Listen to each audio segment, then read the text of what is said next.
অনেকে ডাইরেক্ট হয়ে গেছি না আমরা? ডাইরেক্ট হওয়া বুঝেন? মনে করেন মোবাইলটা হাতে আছে, স্ক্রল করতেছেন করতেছেন করতেছেন, যাচ্ছেন, মনে হয় যে কিছু হারায় গেছে। ঘন্টাকে ঘন্টা, ঘন্টায় ঘন্টা আপনি স্ক্রল করতে নিচের দিকে যাচ্ছেন, কি হাতে দিয়েছেন নিজেও জানেন না। এটা বলে ডাইরেক্ট হয়ে যাওয়া। এই ডাইরেক্ট হয়ে যাওয়ার কারণে পড়াশোনা ধ্বংস হয়, নামাজে মনোযোগ থাকে না, বাবা মার অবাধ্য হয়ে যায়। একটা গল্প আমি প্রায় সময় বলি, কোথায় যেন পাইছি গল্পটা। একটা যুবক সারাদিন শুধু বাসায় গেলে মোবাইল টিপে, সারাদিন মোবাইল টিপে, মায়ের দিকে বাবার দিকে একটু মহব্বতের সাথে তাকায়ও না।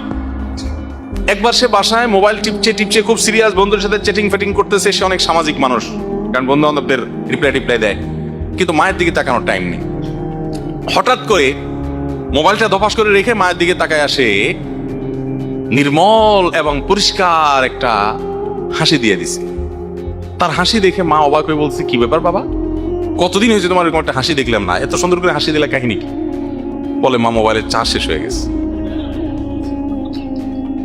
চার্জ যদি শেষ না হইতো তাহলে তোমার দিকে তাকানোর টাইম ছিল আমার? যেহেতু মোবাইলে আতাইতে আতাইতে চার্জ শেষ, কি আর করবো এখন, তাকে হেসে দিলাম তোমার দিকে।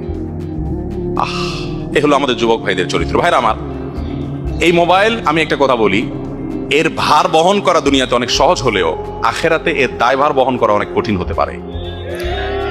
এটা বহু মানুষকে জাহান্নামে নিয়ে যাওয়ার জন্য কারণ হবে। আসুন, মোবাইল যেন আমাদেরকে ব্যবহার না করে, মোবাইলকে আমরা ব্যবহার করি, কন্ট্রোল করি, নিয়ন্ত্রণ করি, যেমনি সেমনি এটা হাতাহাতি অপ্রয়োজনে না করি।